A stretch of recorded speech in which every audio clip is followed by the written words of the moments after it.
Germany, France, Japan, दक्षिण Korea, Russia, Spain, Italy, चीन या देशांमध्ये तुम्हाला जॉब करायचा असेल तर तुम्हाला तेथील भाषा येणं गरजेचं आहे. मग महाराष्ट्रात जॉब करत असाल तर मराठी भाषेवरून एवढा वाद का?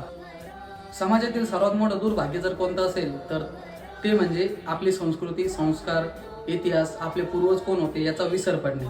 आज भाषावाद मोठी समस्या बनत आहे. परप्रांतीय येऊन मराठी माणसांना अक्कल शिकवत आहे.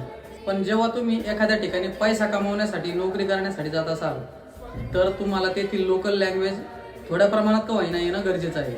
महाराष्ट्रात कित्येक लोक आहेत जे बाहेरून येऊन 25-30 वर्षांपासून स्थायिक झाले आहेत, तरी ते मराठी बोलत नाही किंवा मराठीचा द्वेष करतात. छत्रपती शिवाजी महाराजांनी मराठी भाषा ही कामकाजाची भाषा केली होती.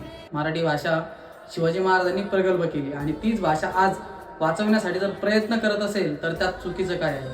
कोणत्याही राज्यात फिरायला जाणार असेल तर भाषावाद नसावा, पण जर पैसे कमावण्यासाठी जात असाल, स्थायिक होणार असाल तर दैनंदिन वापरात येणारी मराठी भाषा येणं गरजेचं आहे.